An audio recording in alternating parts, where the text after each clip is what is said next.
Olá, olá turma, bom dia, boa tarde, boa noite. Eu não sei a hora que cada um vai assistir essa aula, mas espero que vocês assistam, né?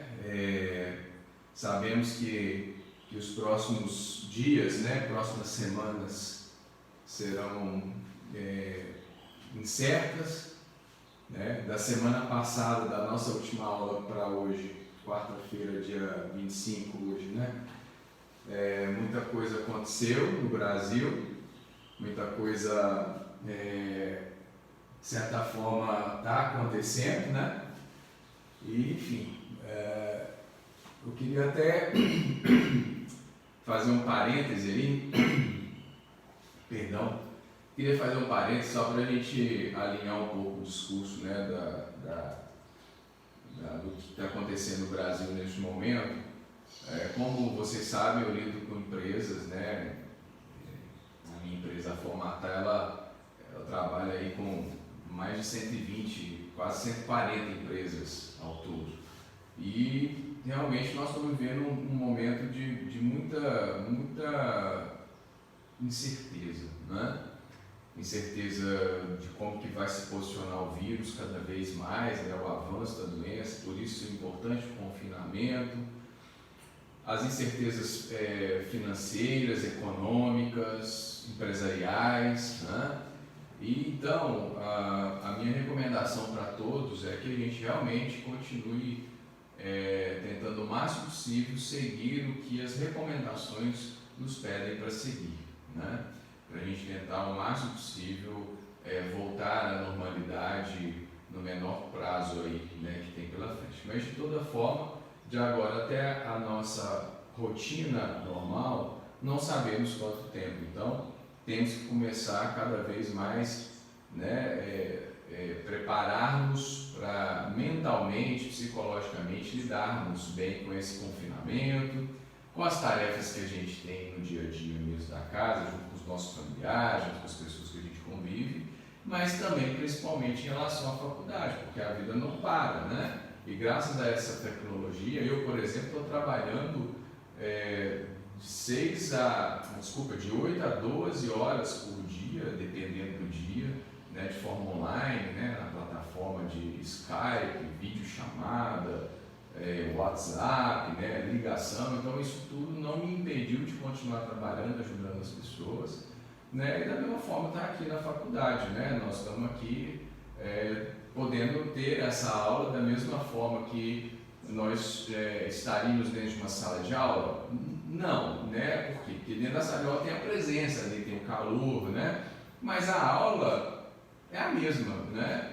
Talvez eu não vou ter a interatividade com vocês, porque eu particularmente estou preferindo gravar as aulas, porque aí cada um assiste ela no momento que for mais conveniente, e também porque a minha internet em casa, gente, é uma internet disputadíssima com 4 crianças adolescentes, a minha esposa, né? Então carrega a internet, eu não consigo fazer uma videoconferência tentando dar uma aula no mesmo momento da aula junto com vocês todos. Esse seria o meu sonho maior, mas como eu não consigo fazer isso, eu prefiro fazer algo de qualidade aqui, dando a aula expositiva com os slides, né, graças a Deus eu tenho esse recurso para fazer, e aí vocês façam, né,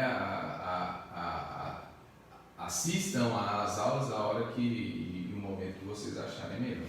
Mas enfim, eu só quero convidar vocês a cada vez mais continuar a vida da forma que dá para continuar, né? Mesmo que digitalmente.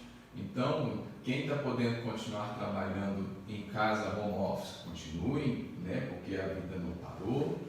Quem né, tem aí a possibilidade de fazer exercício físico em casa, façam. Quem tem possibilidade de manter a alimentação, né, regrada, continue, e da mesma forma, né, que a faculdade está aqui dando para nós essa oportunidade de continuar, né, de forma online fazendo, vamos continuar fazendo, ok?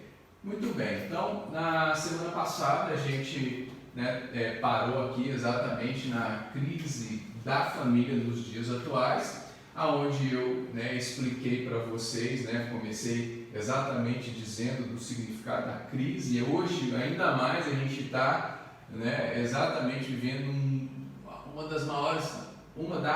a maior crise que já se existiu neste planeta, no sentido de incertezas, né, de tudo que pode ou não acontecer, e mais do que nunca a palavra crise mostra o significado dela, né? O fato da gente estar incerto em relação às escolhas que nós temos que fazer ou teremos que fazer, estamos em crise, ou seja, estabelece esse senso de não realidade concreta, palpável, tangível, né? Então isso dá para a gente essa sensação de estar perdido, de estar sem lugar, de estar até mesmo sem identidade, né? Valores começam a ser repensados, princípios começam a ser questionados, né? Por nós mesmos, pelas pessoas que estão ao nosso redor. Então a gente fica vendo os noticiários, as mídias, né? Nas redes sociais, isso tudo põe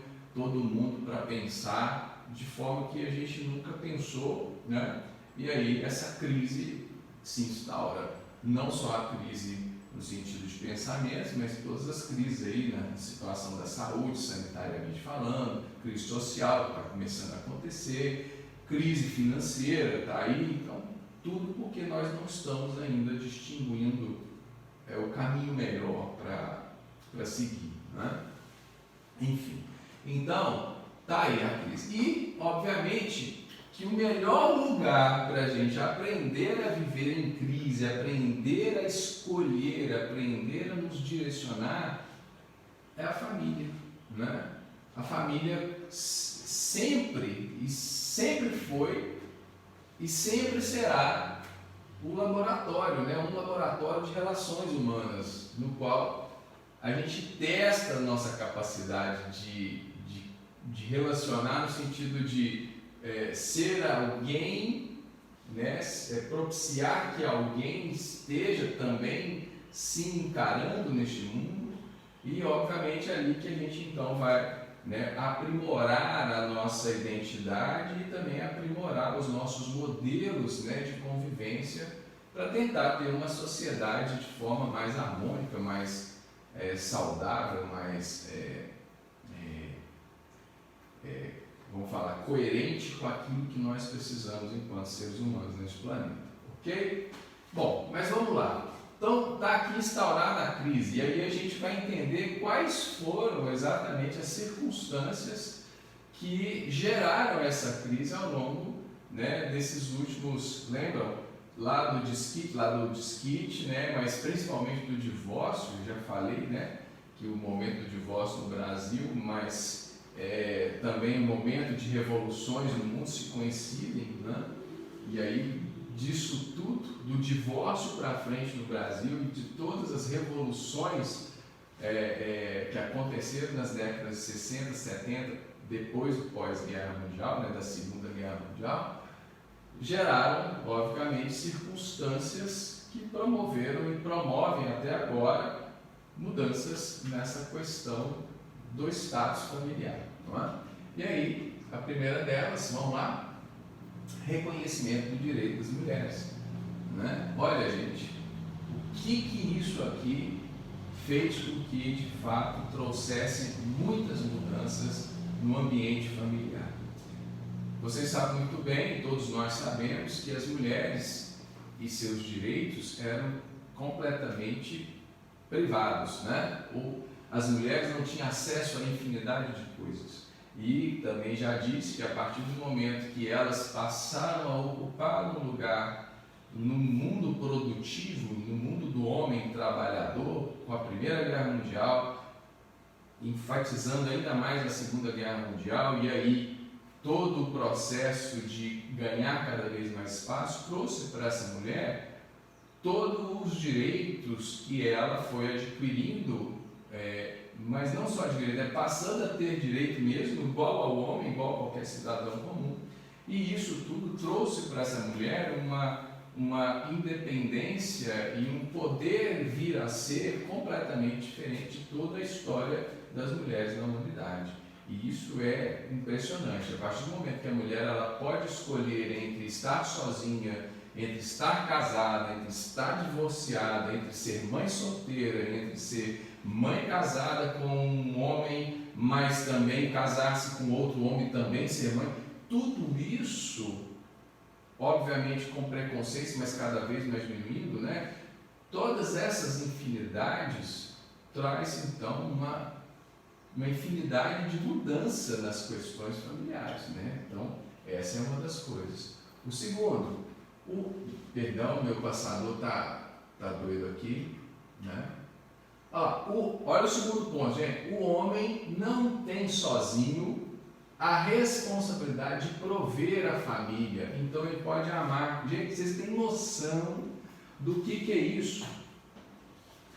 Uma eterna, né, vida masculina de todos os anos, né, longos anos. Nós homens fomos criados exatamente para sermos os provedores, desde sempre, né? O Neandertal, os primeiros homens aqui, né, que ocuparam nesse lugar, né, dentro da história científica, né, e não religiosa, a gente já brincou sobre isso aqui, né, mas nessa nossa história, o homem ele tinha e sempre ocupou esse lugar de ter que sair para caçar comida, né, para então trazer a comida para a nossa comunidade e aí comer. E desde sempre esse homem foi colocado neste lugar, né? E as mães, as mulheres que tinham os filhos, colocavam esses filhos homens, colocavam esses filhos desde muito cedo para entender o seguinte: olha, você é do núcleo familiar o responsável para crescer, aprender a trabalhar, conquistar o dinheiro, conquistar os proventos para trazer para nós mulheres que vamos cuidar aqui da casa, dos filhos e tudo mais. Então, isso parou de acontecer cada vez mais à medida que os direitos das mulheres colocaram as mulheres também para prover, também para poder escolher entre não ficar em casa e sim ir para o ambiente social e externo para trabalho, para o desenvolvimento de atividades que não sejam somente trabalho remunerado, mas outros trabalhos que não precisa mais ficar com os filhos. Hoje os filhos podem ficar com outras pessoas ou em outros lugares, e aí começa a surgir o homem que também ama, o homem também afetivo, o homem também sensível, o homem também que divide as responsabilidades da educação dos filhos com a esposa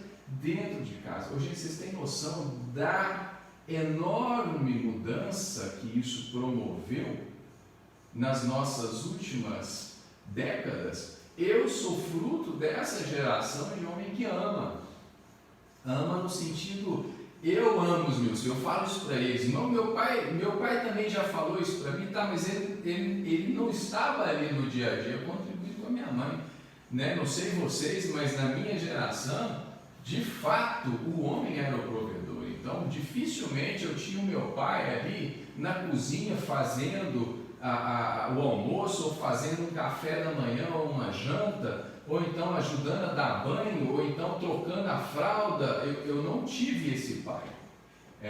Esse homem da minha geração, pai, ele não contribuía com esses afazeres, mas pelo contrário, ele estava lá o tempo todo na rua trabalhando. Então a ideia, né, a imagem do pai que eu tive, né, enquanto criança, adolescente e até hoje, né, daquele pai que está sempre lá fora, sempre na rua e não na casa. E os momentos que a gente tinha de pais e filhos no sentido afetivo eram momentos lúdicos. No caso, eu que sou um homem, né, filho homem, era lúdico masculino, né, aquela bruto e tal. Eu que venho de uma família de, né, meus pais tiveram 4 filhos homens, então você imagina a brutalidade que era exatamente as brincadeiras entre nós, irmãos, homens, e o meu pai, né? Então, eu hoje, né, no atual momento da realidade do mundo, eu sou aquele homem, marido, que hoje divido totalmente as responsabilidades com a minha esposa de cozinhar, de arrumar a casa, de cuidar dos meninos, dos filhos, em todos os cuidados, né? No sentido de desde dar banho, desde trocar a fralda, desde ensinar a fazer dever, desde tudo. E, obviamente, o meu filho, os nossos filhos hoje, ele começa a olhar para mim e olhar para a mãe de uma forma muito semelhante, ou seja, no sentido do afeto. Então, o amor da mãe, né, o sentimento de amor da mãe é o mesmo, praticamente igual o sentimento do amor que o pai tem. Então não tem mais não está mais existindo nesta nossa geração e dos nossos filhos aquela realidade que amor de mãe é insubstituível, né? O amor de mãe é tudo. Não, hoje é o seguinte, olha, e aí, seu pai, quem ama mais você? Uai, meu pai e minha mãe, né? Quem cuida mais de você? Não sei, por quê? Porque meu pai cozinha, minha mãe ensina a fazer dever. Eu atendi que meu pai ensina a fazer dever e minha mãe cozinha. Vocês estão entendendo como que isso está acontecendo cada vez mais? E isso traz totalmente uma mudança no status quo da família atual. Mas vamos continuar. Então isso aqui é extremamente importante. Já que as mulheres foram para o mercado de trabalho, começaram a ganhar esse espaço do homem, o homem também começou a ganhar o espaço da mulher na condição de mãe e pai, na condição de maternagem e paternagem. Guarda aí, maternagem e paternagem, nós vamos falar disso mais lá na frente, não é hoje, mas nós estamos começando a entender que a divisão desses papéis do homem e da mulher, mas principalmente do pai e da mãe numa família, está sendo extremamente equilibrado cada vez mais. E tudo isso começou com o direito das mulheres.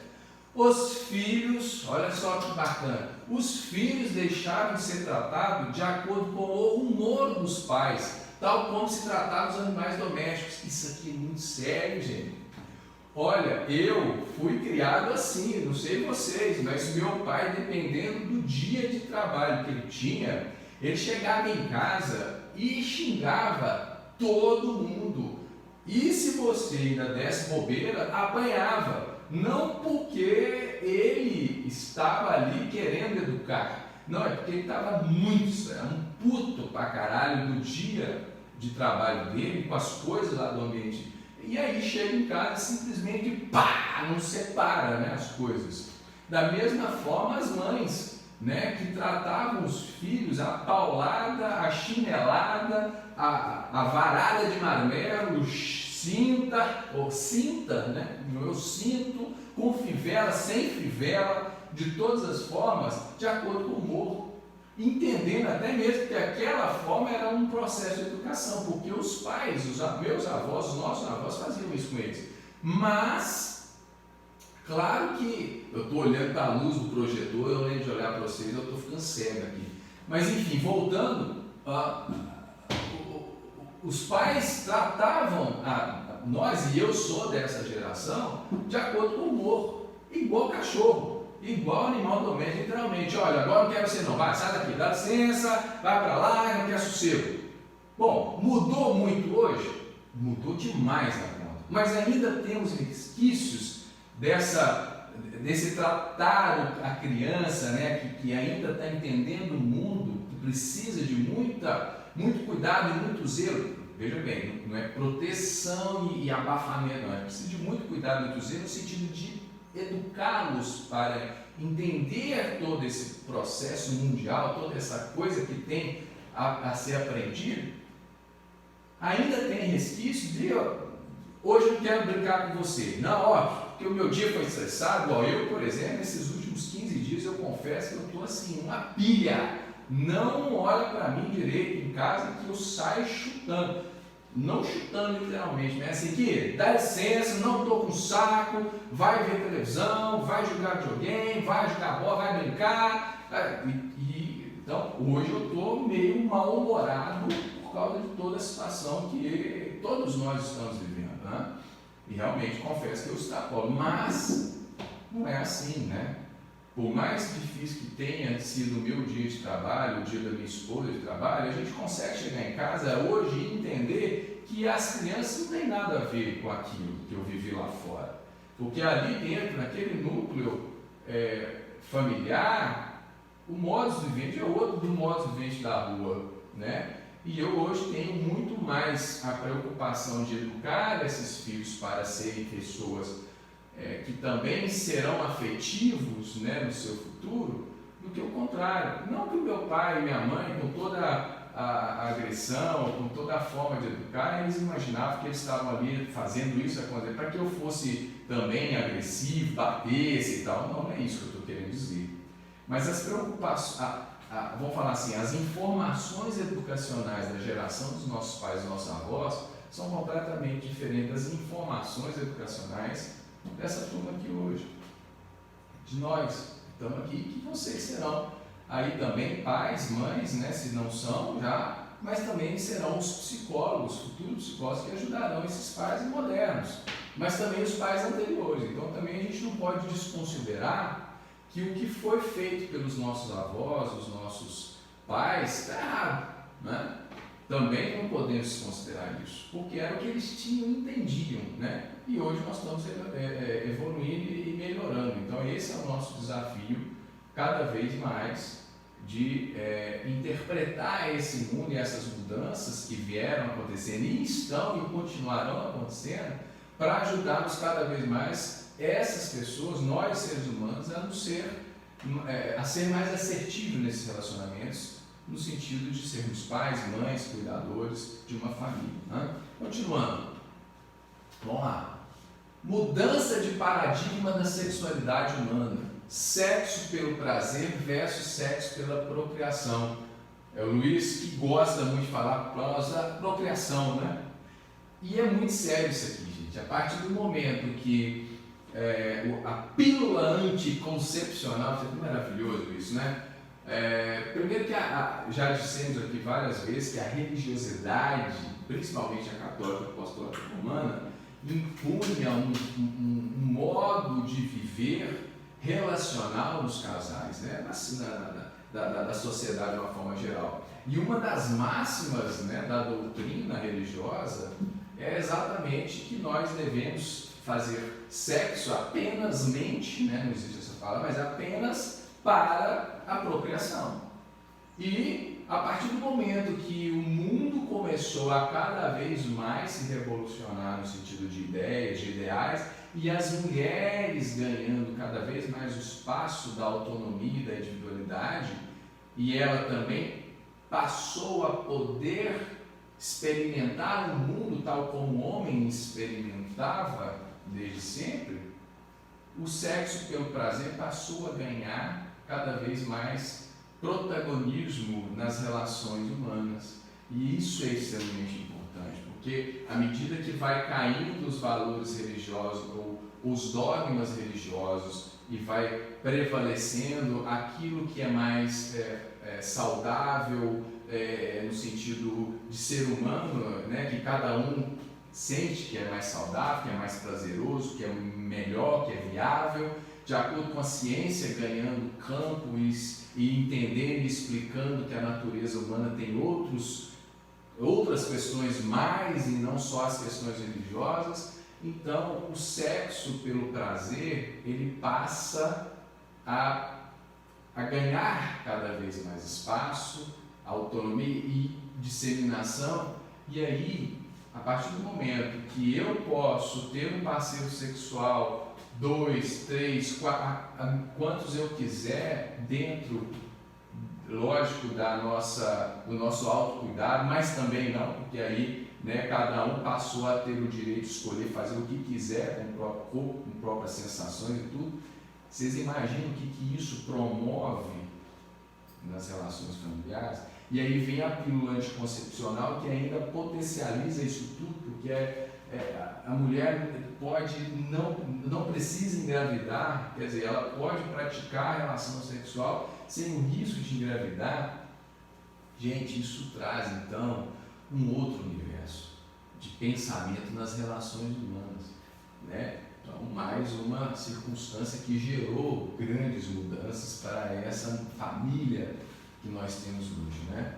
O movimento feminista, e aí eu não vou nem entrar, né, aprofundar nesse tema, porque o feminismo ele de fato trouxe para a mulher, para os direitos da mulher, muito do que nós estamos hoje olhando, né? Então, assim, o movimento feminista não é um movimento que aconteceu apenas ali, né, na ação da queima dos sutiãs na praça, não, pelo contrário. O movimento feminista, a gente sabe muito bem que ele é antigo, né? São de mulheres, né, que foram tentando se protagonizar ao longo dos tempos, né?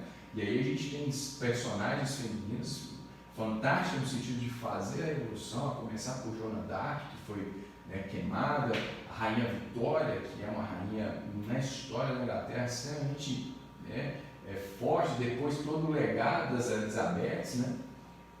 Ela está aí hoje, né? Brincam que ela viu o dilúvio, né? Já sofreu tudo, vai passar por coronavírus, né? Esse movimento ele vem acontecendo, mas ele crava né, a sua grande vitória a partir dos movimentos sociais da década de 60 e 70 e dali para frente todas as revoluções que passaram a acontecer. E claro que nós estamos falando de Brasil, depois disso tudo, o próprio divórcio é um efeito, né, do movimento feminista, desse lugar que a mulher está ocupando no mundo, né, e aqui, e disso tudo, cada vez mais essa mulher ajudando e contribuindo para a igualdade do que se pode ou não fazer em relação ao homem no mundo. Então isso, né, devemos muito ao movimento feminista, né? Continuando.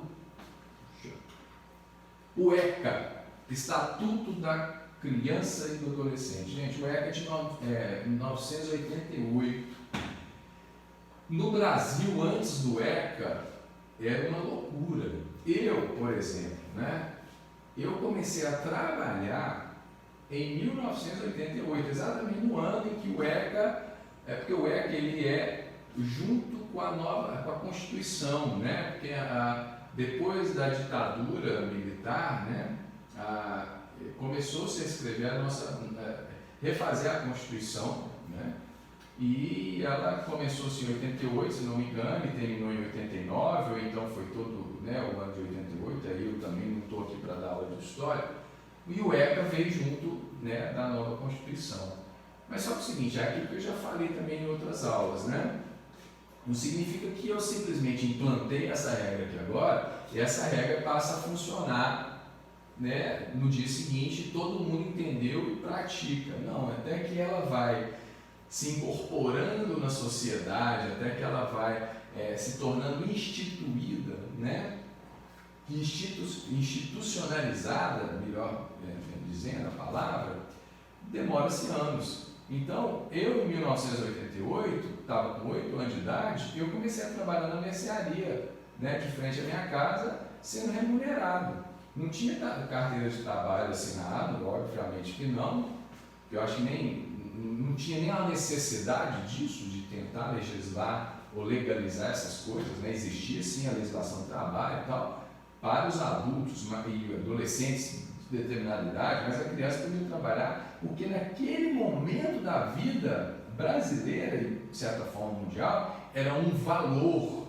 A criança que já em tenra idade, 8, 9 anos de idade, conseguia ter a responsabilidade, a maturidade de ir para o trabalho e ganhar dinheiro e passar a se autossustentar. Era um valor. E olha, gente, nós estamos falando de pouco mais de 30 anos. Quer dizer, nem isso, né? 88, 30 anos, né? 32 anos, enfim. Então, olha só, 32 anos atrás era um valor social, era um valor familiar. O filho, quanto mais jovem, ter a responsabilidade, a maturidade para trabalhar. E o ECA vem legislar exatamente contra isso tudo. Né? Por quê? Porque a gente sabe que a criança aos 8 anos de idade, principalmente na primeira infância e no início da segunda infância, ela está num processo de formação de identidade gigante e que, de certa forma, precisa de mais amparos desse núcleo que o gerou ou que o cuida desde cedo. Né? E quanto mais, vamos falar assim, quanto mais oportunidade essa criança tem de desenvolver melhor a sua infância e segunda infância, mais capacidade ela pode ter lá na frente no sentido afetivo e tal. Isso é o que o ECA já colocava e as ciências psicológicas e pedagógicas daquele momento, né, em que o ECA foi criado. Porque, eu vou fazer um parênteses aqui também, bom, meu avô, com 6 anos de idade, ele já tocava boi e gaíba. E outra, a minha avó, esposa desse avô, casou com ele com 13 anos e teve o primeiro filho com 14. E a minha avó, aos 13 anos, ela já era uma senhora quase ficando para titia, ou seja, minha avó, ela morreu com 100 anos, né? Ela é de 1913, isso mesmo, isso mesmo, ela morreu em 2013, ela é de 1914, minha avó nasceu em 1914, com 13 anos, ela estava velha. Olha, aí eu vou fazer outro, né? Continuando o parênteses aqui, o baile de debutantes, né? Vão debutar as meninas aos 15 anos, gente. O que é na história o debutar, né? A gente debuta com 15 anos, né? As mulheres debutavam com 15 anos por quê? Até os 15 anos, se ela não arrumasse ninguém, de 15 para frente era titia total. Então, o baile de debutar era simplesmente a última tentativa da família nobre, né, de arrumar um pretendente com bom dote, com uma boa possibilidade de fazer mais patrimônio, porque se passasse desses 15, o risco era grande de ninguém se interessar mais. Então era uma exposição, tanto que o baile, né, simbólico, desculpa eu estar destruindo mais uma coisa romântica do universo feminino e tal, né, mas é isso mesmo, olha, o debutar era expor a filha para uma sociedade toda, principalmente masculina, para que ela fosse escolhida e levada embora de casa, literalmente, ou seja, é quase um bota fora de mulher de dentro de casa, porque dali para frente o risco era grande dela ter que ficar para cuidar, né, ou até despachar ela para o convento, né, para ser irmã de caridade e tudo mais, isso acontecia. Então, olha só, minha avó casou com 13, ufa, graças a Deus ela não precisou debutar, né? 13 anos. Meu avô, com 6 anos, ele já cuidava da fazenda dos pais, quer dizer, já cuidava da roça, da lida e tal.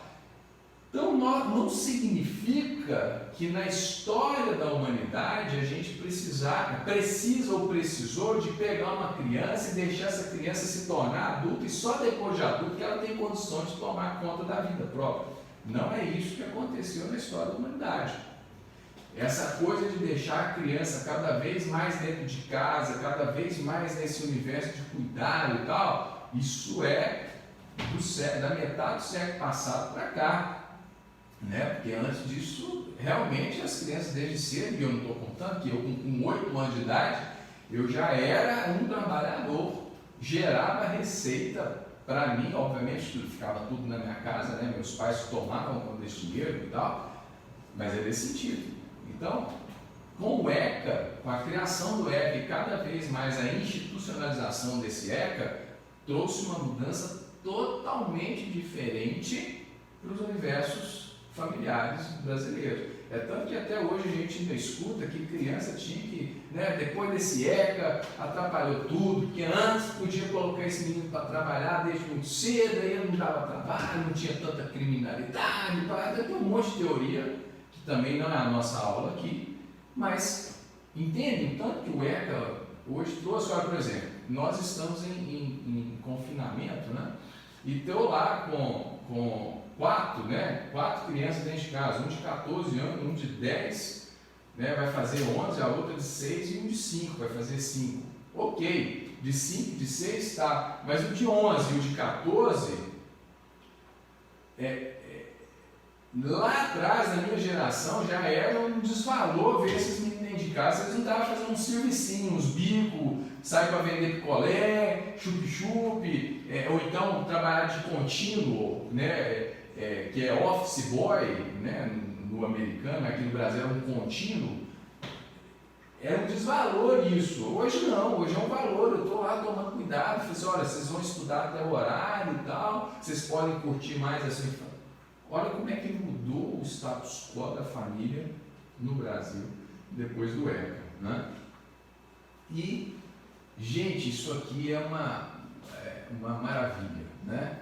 A aceitação da homossexualidade como uma variante do comportamento sexual humano. E, gente, independente de palavras corretas ou não, de expressão correta, variante do comportamento, eu estou me baseando no livro onde eu tirei aqui, que é o livro da Maria José Esteves, né? Atendimento Sistêmico a Famílias e Redes Sociais. Então, do jeito que está lá escrito, eu coloquei, ok? E não vou me ater às palavras, ao formato de palavras, tá? Eu quero só me ater a isso aqui, ó, aceitação da homossexualidade. Gente, a partir do momento em que cada vez mais a homossexualidade passou a ser considerada, entendida e convivida de uma forma como uma escolha, uma variante, uma forma de eu querer ser e agir no mundo e relacionar cada vez mais como igual a todos, isso trouxe uma grande revolução familiar, principalmente nos últimos 10 a 20 anos. E aqui, realmente, a homossexualidade, ela tem cada vez mais sido aceita, e não só aceita, mas legislada, otorgada, literalmente, né? É algo que é muito fantástico. Não temos aquela coisa da heterossexualidade, da homossexualidade, da panda. Nós não temos mais essa necessidade de ter que ficar, nossa, mas não pode isso, não pode aquilo. Não, hoje está cada vez mais aberto, mais social, mais plural, e isso tudo faz com que a família tenha que se organizar e reorganizar, e ela vem se reorganizando e reorganizando. É maravilhoso. Isso para mim é fantástico. Toda essa tela aqui para mim são as principais telas das circunstâncias geradoras de mudança, né? Mas vamos lá, continuando. A insatisfação nas relações matrimoniais. Ô gente, até 1977 no Brasil, por mais desgraçado que fosse o meu casamento, eu poderia sim desquitar, não morar junto, mas eu tinha que continuar casado, casado juridicamente. Mas quem é que tinha coragem de desquitar no Brasil antes, de fato, de 77? Quem é que tinha coragem? Aquelas pessoas que sabiam que enfrentar um grande preconceito social, muito grande preconceito social. Ainda hoje temos um preconceito social das mulheres e dos homens que são divorciados, né? que estão divorciados, né? Então, a insatisfação nas relações matrimoniais, principalmente no pós-divórcio, trouxe tudo o que é de bom e de ruim também, mas tudo o que é de mudança nas configurações. Nós já contamos aqui um pouco da história de vida de cada um de vocês, né? Dos pais de vocês, até mesmo de vocês, e eu ainda trouxe a minha. Né? Por exemplo, a minha esposa, ela se divorciou por 2 vezes antes de estar comigo. Eu sou o 3º casamento. Quer dizer, ela passou por 2 divórcios, né? E eu sou o 3º. Assim seja, Senhor, né? Que eu fique e vamos embora. Então, o que eu quero trazer aqui é a insatisfação da relação matrimonial não é mais um problema, não é mais algo que eu tenho que ficar ali tolerando, com aquele discurso religioso de que se você casou agora, até que a morte o separe. Hoje vocês imaginam o tanto de gente que já morreu, porque queria se separar e foi lá e deu um jeito de morrer a pessoa, para eu estar livre, porque era só até que a morte o separe. Isso, o divórcio, o movimento, todas as circunstâncias geradoras de mudança anterior aqui, desemboca aqui e fala assim, olha, se eu não estou feliz no meu casamento, eu não preciso mais estar casada. Eu preciso agora de me organizar, porque eu não quero mais você, vou seguir minha vida. Se eu vou me casar novamente ou não, isso é um problema meu, mas se eu me caso novamente e tenho uma insatisfação, etc., eu também posso ter esse direito de escolher não estar mais. Não estou entrando na seara psicológica, de questões individuais, não estou entrando na seara. Estou simplesmente falando o seguinte, olha, essa insatisfação com as relações matrimoniais e a permissão do divórcio, de poder casar e recasar novamente, obviamente traz uma grande mudança nas relações familiares, que é o meu caso, né? Eu tenho uma família multiparental, né? De arranjos e rearranjos e rearranjos e rearranjos. E isso é muito interessante. Então eu tenho momentos que a minha enteada está com o pai, o meu enteado está com o pai, e eu levei os meus filhos para a avó deles, que é da mãe que faleceu, e olha só que interessante. Tem momentos da minha vida que os meus filhos todos estão cada um numa família de origem. 3, né? E eu, mais a minha esposa, estamos juntos pensando nessa grandiosa família. Isso traz uma concepção completamente ao avesso do que foi o meu avô, minha avó. Isso lá no tempo do meu avô, da minha avó, não vou muito perto, mas imagina o meu bisavô, nós estamos falando lá no início do século passado, isso era a morte.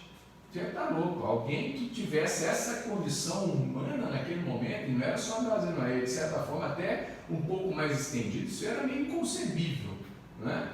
Mas tá aí. Vamos lá. Eita, meu passador está ruim. O aumento na expectativa de vida, isso nem se compara, né?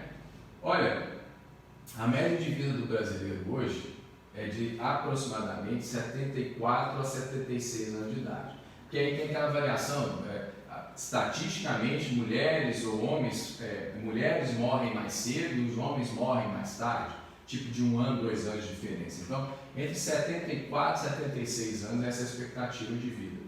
Está aumentando cada vez mais. Na Itália, na Europa, né, essa expectativa é acima dos 80, né? E a tendência natural é essa. Bom, há 50 anos atrás, gente, 50, não vou muito longe não, a expectativa de vida do Brasil era de 56 anos. Gente, nós aumentamos em 20 anos a possibilidade de continuar vivo. Vocês imaginam o que é ter mais 20 anos de vida? A família fica muito mais numerosa, que é o que a gente está vendo aqui hoje. Vocês têm noção de que hoje nós temos oportunidade de conviver com bisavós, avós, pais, netos, bisnetos e, às vezes, tataranetos. Olha só que bacana isso tudo. Então, nós temos, às vezes, numa mesma família, no atual momento da nossa sociedade, 5 gerações: bisavós, avós, pais, filhos, netos. Às vezes, bisnetos, 7. E isso era humanamente impossível há 50 anos atrás no Brasil. Humanamente impossível. Raríssimas as exceções aconteciam. Então, o aumento da expectativa de vida, lógico, gente, com todo o artifício, com todo o cabedal da ciência, né? Todas as parafernálias científicas da saúde. Então, quando eu falo parafernália, é no bom sentido, né? Com toda a possibilidade de tecnologia, todo o avanço do mundo, é que está nos permitindo. E eu espero que realmente a gente ainda consiga fazer isso mais. A gente tem, às vezes, 10 gerações, né, convivendo junto aí, e isso vai ser fantástico. Já está fantástico, vai ser muito mais, né, daqui a uns anos. Ok? Outra geração, outra circunstância geradora, mudanças nos valores éticos da sociedade. O valor aqui que eu acabei de dizer logo atrás, do éticos, era um valor social, né, da sociedade, um valor ético, até aqueles pais que promoviam uma criança ao universo do trabalho. Olha, era ético, você está ajudando seu filho a não ser um vagabundo no futuro, você está ajudando seu filho a não ser um delinquente no futuro. Esse é um valor ético familiar. Mudou muito, né? Hoje, se eu faço isso, você é um explorador, você é um irresponsável, essa família é uma família irresponsável, né? Como que vocês podem tolher todo o processo de desenvolvimento dessa criança, a liberdade que ela tem de ser criança, de brincar e tal. Muda completamente. Tá vendo? O mesmo exemplo que eu dei atrás. Então, isso é um. Agora, imagina quantos, principalmente, valores éticos que estavam atrelados aos valores religiosos. Poxa, isso mudou radicalmente. Não era aquele, olha, você só pode transar, pode ter relações sexuais para único e exclusivamente a procriação. Era um valor ético. E que hoje é completamente diferente. Eu posso sim acreditar nesse valor ético, como muitas famílias, muitos casais católicos em que tem uma crença muito forte nesses valores e dogmas católicos, que realmente ainda o sexo é apenas para a procriação, salvo raríssimas as exceções que a própria igreja legisla lá que pode e tal. Então, e é um valor. Então, não estou criticando, gente. Tudo que eu falo aqui não tem nem certo e errado, é bom ou ruim, não. São circunstâncias que nós estamos cada vez mais passando por elas enquanto mudanças. Tá? Então, vão ficar muito claro que eu não estou aqui criticando nenhum ponto de vista. Pelo contrário, estou provocando aqui. Né? Vamos lá. A cultura consumista, avanços tecnológicos e progresso nas comunicações. Isso nem se fala, né, gente? Olha só o que nós estamos fazendo aqui hoje. Eu estou gravando uma aula do meu celular com o computador aqui, passando slide num projetor. Eu vou, agora é de manhã, não sei quantas horas é agora, mas deve ser próximo das 10 e pouco da manhã. Eu vou subir esse vídeo para a plataforma do YouTube e vocês vão ter a disponibilidade de ver esse vídeo, essa minha aula, a hora que vocês quiserem, aonde vocês quiserem, do jeito que vocês quiserem. Isso é um avanço completamente diferente das comunicações, né? Da tecnologia e, obviamente, do consumo, né? Vamos imaginar isso aqui que está acontecendo há 40 anos atrás, 1980. Bom, já existia um movimento de comunicação, né? Porque a televisão já existia, né? Telefone já existia, fax, né? Eu já falei isso na aula, eu me conservo fax já existia.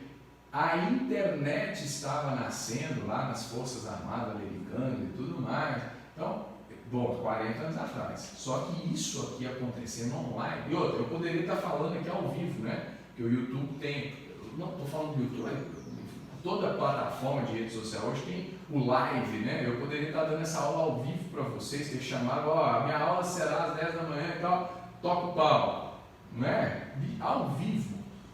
Tanto que hoje, toda essa circunstância aí do vírus, né? Dessa paralisação mundial que nós estamos cada vez mais vivenciando, né? Tudo está muito mais fácil em termos de falar para as pessoas por causa da tecnologia. Então, isso muda completamente as relações familiares. Gente, eu tenho fotos essa semana aí, né? A família, né? Minha família foi aí, como é que estão os meninos aí? tirei uma foto de cada um, né? Óbvio que eu poderia ter feito um vídeo, mas eu tirei foto que é muito interessante. Um num lugar, um na cama com o celular, o outro na mesa de estudo dentro do quarto com o computador, mas não estava estudando, ele estava jogando videogame, né, os jogos lá. A Ana Sofia no quarto dela, na mesa de estudo, jogando o joguinho dela. O Lucas no quarto dele, assistindo a linha pintadinha. E eu, mas a minha esposa no celular, cada um num lugar. Olha só as relações familiares de hoje. Né? Vamos também a 40 anos. Aí eu não vou muito, não. Antes do advento do celular, né? Vamos aí a 20 anos atrás, né? Isso era concebível no sentido tecnológico? Não, de jeito nenhum, mas já era concebível em relação às televisões. Cada um tinha uma televisão no quarto, estava separado já. Eu sou um cara que defendo muito as mudanças, né? Defendo, por quê? Porque eu penso sistemicamente. O sistema está, nós enquanto seres humanos estamos mudando, progredindo, nós temos que nos adaptar cada vez mais às mudanças. Mas tem gente que fala o seguinte, que a tecnologia, principalmente o celular, ele veio para destruir as famílias e tal. Aí eu até fiz um post desse lá no meu Instagram, foi assim, engraçado, né? Hoje eles estão falando que a tecnologia, o celular, está prejudicando as crianças, o desenvolvimento das crianças e tudo mais, Aí eu fico imaginando o meu avô, foi isso que eu escrevi, o meu bisavô, né? O meu bisavô, quando os meus avós chegaram para eles aqui, tem um tal de uma caixinha que sai som dela, rádio. E o rádio nós compramos e nós vamos ficar com olho aqui em casa. Você imagina, antes do rádio, como é que eram as relações familiares, todo mundo sentado na mesa, todo mundo sentado ao redor da fogueira, do fogão de lenha aqui no nosso Brasil, né? Conversando, trocando, a lamparina acesa e tal, etc. Era um valor familiar, né? Veio o rádio. Nossa, o rádio foi a primeira tecnologia a separar familiares. Por quê? Porque o rádio ele leva a gente para onde está, né? Onde está perto. Então, vocês imaginam que já teve essa revolução familiar ali com o rádio? Agora vamos avante, né? O cinema, Jesus Cristo, o cinema era coisa do demônio, principalmente aquele jovem e a jovem, né? Que gostava de cinema, ficava encantado. Agora, ao invés de estar em casa, ela está no cinema. Meu Deus do céu, o mundo vai acabar, porque esses jovens agora só ficam querendo estar no cinema, estar dentro do cinema, daquela coisa toda lá, etc e tal. Tecnologia destruindo famílias, né? Televisão, gente do céu, televisão regaçou com a família. Por quê? Porque a televisão, ela simplesmente está dentro de casa com interação cada vez maior, novela, Lulu, mas vamos lá atrás, quando já começou, eram as novelas, telenovelas, coisa toda, jornal, ninguém conversava mais com ninguém dentro da sala. E quando ele passou a poder comprar mais televisão, uma em cada cômodo, separou. Então, as famílias naquele momento e tal, porque a televisão, veio o videogame. Nossa, o videogame, o Atari, né? O Atari, o Super Nintendo, o PlayStation, celular. Bom, gente, o que eu estou querendo falar com isso? Sempre teremos tecnologias sendo desenvolvidas, construídas, e nós vamos nos adaptando. E olha só, gente, eu hoje consigo conversar muito mais com muito mais gente pela tecnologia do que se eu estivesse aqui presencialmente. E olha hoje o que nós estamos vivendo no mundo. Todo mundo confinado, e como é que nós estamos interagindo? Se não fossem os celulares, se não for no WhatsApp, se não fosse o Instagram, YouTube, todas as plataformas de Zoom, né, Skype e tal, nós não teríamos nenhum tipo de convivência, a não ser com as pessoas que nós só convivemos ali no dia a dia. Cadê os teóricos agora dizendo porque a tecnologia, Vamos parar com isso, gente. Esse dia para trás eu fiquei absurdo, estou fazendo um grande parênteses aqui, mas exatamente para a gente entender essas mudanças, né? Eu falei, desculpa, né? há uns 2 anos atrás, a coordenadora pedagógica, não sei, uma pessoa chamou a minha atenção na condição de pai, porque o meu filho Miguel, que estava exatamente com 8 anos, 8 a 9, 8 anos, não sabia amarrar o sapato, o cadarço. Ela fez uma reunião para me dizer da dificuldade que ela percebia no Miguel. Por essa razão, ela tentou interpretar N dificuldades comportamentais que o Miguel pudesse ter, porque ele nem os sapatos ele consegue amarrar. Eu falei assim, o mundo vai acabar mesmo. Porque se ele soubesse amarrar o sapato, ele saberia tudo, né? Olha que preocupação. Mas porque não sabe amarrar por causa da questão de desenvolver a motora, gente, deixa eu falar uma coisa para vocês. Hoje, uma criança de 1 ano e meio, 2, ela já manipula um celular, ela já sabe conectar coisas que vários adultos e eu não sei. Mas amarrar o sapato eu sei. É um absurdo, teorias e colocações de falar para mim, isso, aquilo, que... Gente, vamos parar com isso. O Miguel aprendeu a amarrar o sapato por ele mesmo, com 10 anos de idade. Esse dia para trás, ele está assim, já amarra meu sapato. Bacana, só que ele desmonta, monta, revira de novo, todo e qualquer tipo de equipamento eletrônico, e eu não sei fazer isso, e ele tem 10 anos de idade. É um absurdo, mas eu sei amarrar meu sapato aqui há 40 anos quase. Gente, vamos parar com isso. Nós temos que começar a entender o seguinte, que o mundo é um constante vir a ser. E na situação de constante vir a ser, nós temos que estar sempre nos preparando e preparando, porque nós também estaremos sempre num constante vir a ser. Isso é o pensamento sistêmico. Isso é a realidade que nós vamos viver cada vez mais. Entende? Por favor.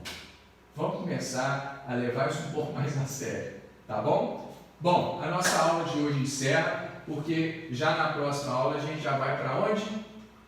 Para as consequências das mudanças, ou seja, nós falamos ali só das circunstâncias que geraram as mudanças, agora nós vamos falar das consequências, positivas ou negativas, não interessa aqui, né? Mas na nossa próxima aula, semana que vem, nós vamos então falar das consequências das mudanças, ok? Bom, como eu tinha adiantado para vocês, eu gostaria que vocês fizessem um trabalho. Esse trabalho vocês podem entregar para mim até quarta-feira que vem, né? Vocês vão mandar para mim por WhatsApp ou então por e-mail, né? Vou disponibilizar, né? Quem não tem meu e-mail, eu vou disponibilizar lá, mas é marlon@formatar.com.br, né?